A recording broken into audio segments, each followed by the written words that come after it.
महाभारत के 7वें भाग में कर्ण के जन्म की कथा का वर्णन किया गया है। धृतराष्ट्र, पांडु और विदुर के लालन पालन का भार भीष्म के ऊपर था। तीनों पुत्र बड़े होने पर विद्या अध्ययन के लिए भेजे गए। धृतराष्ट्र बल विद्या में, पांडु धनुर्विद्या में तथा विदुर धर्म और नीति में निपुण हुए।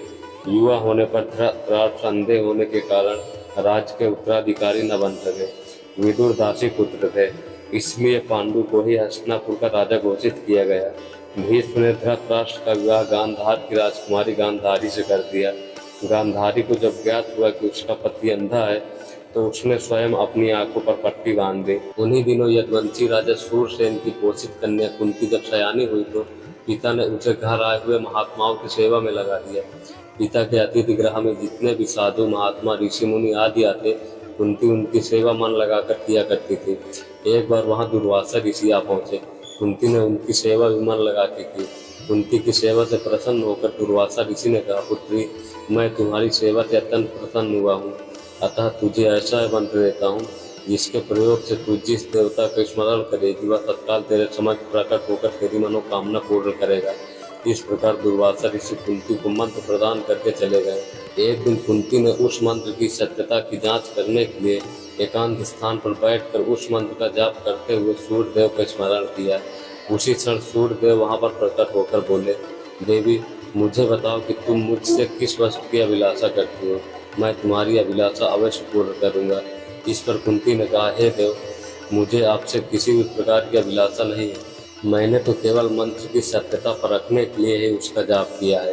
कुंती के इन वचनों को सुनकर सूर्यदेव बोले, हे कुंती, मेरा आना व्यर्थ नहीं जा सकता, मैं तुम्हें एक अत्यंत पराक्रमी तथा दानशील पुत्र प्रदान करता हूँ। इतना कहकर सूर्यदेव अंतर ध्यान हो गए। कुंती ने लज्जावश यह बात किसी से नहीं कह सकी। समय आने पर उसके गर्भ से कवच कुंडल धारण किए हुए एक पुत्र उत्पन्न हुआ। कुंती ने उसे एक मंजूषा में रखकर रात्रि वेला में गंगा में बहा दिया।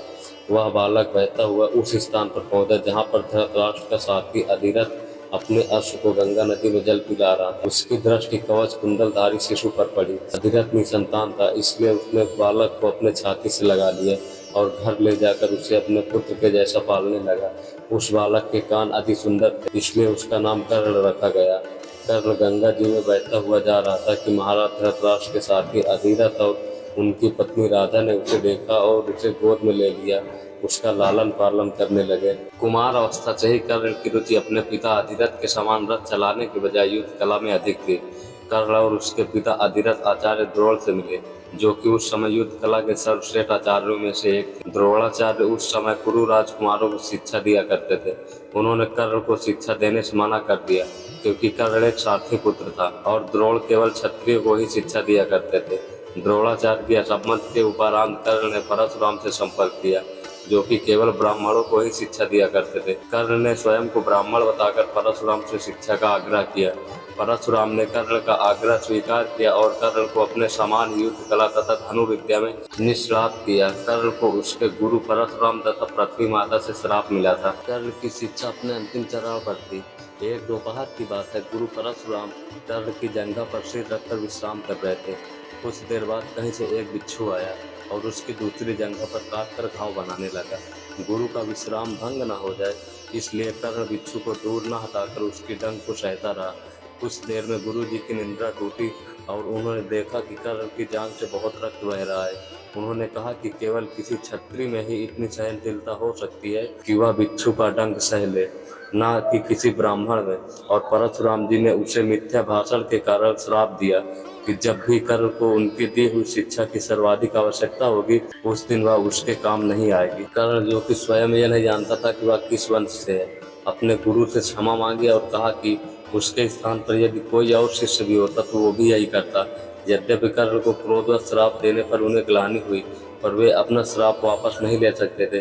तब उन्होंने कर्ण को अपना विजय धनुष प्रदान किया और उसे यह आशीर्वाद दिया कि उसे वह वस्तु मिलेगी जिसे वह सर्वाधिक चाहता है, अमित प्रसिद्धि। कुछ लोक कथाओं में माना जाता है कि बिच्छू के रूप में स्वयं इंद्र थे, जो उसकी वास्तविकता क्षत्रिय पहचान को उजागर करना चाहते थे। परशुराम जी के आश्रम से जाने के पश्चात कर्ण कुछ समय तक भटकता रहा। इस दौरान वह शब्द वेदी विद्या सीख रहा था। अभ्यास के दौरान उसने एक गाय के बछड़े को कोई वन्य पशु समझ लिया और उस पर शब्द वेदी बाण चला दिया और बछड़ा मारा गया।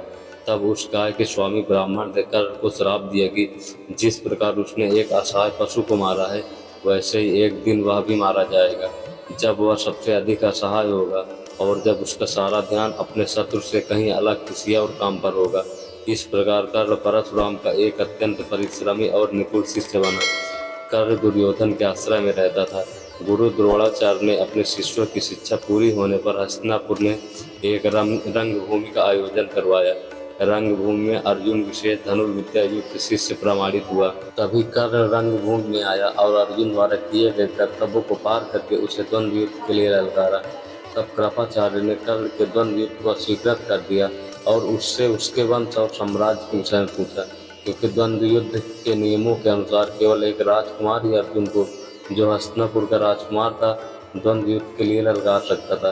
तब कौरवों में सबसे ज्येष्ठ दुर्योधन ने कर्ण को अंगराज घोषित किया, जिससे वह अर्जुन से द्वंद्व युद्ध के योग्य हो जाए। जब कर्ण ने दुर्योधन से पूछा कि वह उससे इसके बदले में क्या चाहता है, तब दुर्योधन ने कहा कि वह केवल यह चाहता है कि कर्ण उसका मित्र बन जाए। इस घटना के बाद महाभारत में कुछ मुख्य संबंध स्थापित हुए, जैसे दुर्योधन और कर्ण के बीच सुदृढ़ संबंध बने।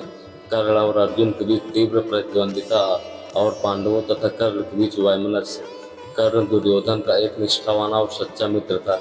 यद्यपि वह बाद में दुर्योधन को खुश करने के लिए घोर क्रीड़ा में भागीदारी करता, लेकिन वह आरंभ से ही इसके विरुद्ध था। कर्ण शकुनी को पसंद नहीं करता था और सदैव दुर्योधन को यही परामर्श देता कि वह अपने शत्रुओं को परास्त करने के लिए अपने युद्ध कौशल और बाहुबल का प्रयोग करे, न कि कुटिल चालों का। जब लाक्षागृह में पांडवों को मारने का प्रयास विफल हो जाता है, तब कर्ण दुर्योधन को उसकी कायरता के लिए डांटता है और कहता है कि कायरों की सभी चालें विफल ही होती हैं, और उसे समझाता है कि उसे एक योद्धा के समान कार्य करना चाहिए और उसे जो कुछ भी प्राप्त करना है उसे अपनी वीरता द्वारा प्राप्त करे। चित्रांगद की राजकुमारी से विवाह करने में भी कर्ण ने दुर्योधन की सहायता की थी। अपने स्वयंवर में उसने दुर्योधन को अस्वीकार कर दिया और तब दुर्योधन उसे बलपूर्वक उठा कर ले गया। तब वहां उपस्थित अन्य राजाओं ने उसका पीछा किया, लेकिन कर्ण ने अकेले उन सबको परास्त कर दिया था। परास्त राजाओं में जरासंध, शिशुपाल, दंत, कृशालु और रुक्मी इत्यादि थे। कर्ण की प्रशंसा स्वरूप जरासंध ने कर्ण को मगध का एक भाग दे दिया। भीम ने बाद में श्री कृष्ण की सहायता से जरासंध को परास्त किया, लेकिन उससे बहुत पहले कर्ण ने उसे अकेले परास्त किया था। कर्ण ने ही जरासंध की इस दुर्बलता को उजागर किया था कि उसकी मृत्यु केवल उसके धड़ को पैर से चीर कर 2 टुकड़ों में बांट कर हो सकती है। तो दोस्तों, महाभारत की 7वें भाग की कथा यहीं पर समाप्त होती है। 8वें भाग की कथा को सुनने के लिए हमारे YouTube चैनल को सब्सक्राइब करके बेल आइकन को ऑल पे लगा देना, ताकि जब भी हम अगला वीडियो अपलोड करें तो उसका नोटिफिकेशन सबसे पहले आप तक पहुंचे। तो दोस्तों, फिर से मिलते हैं एक नए वीडियो के साथ।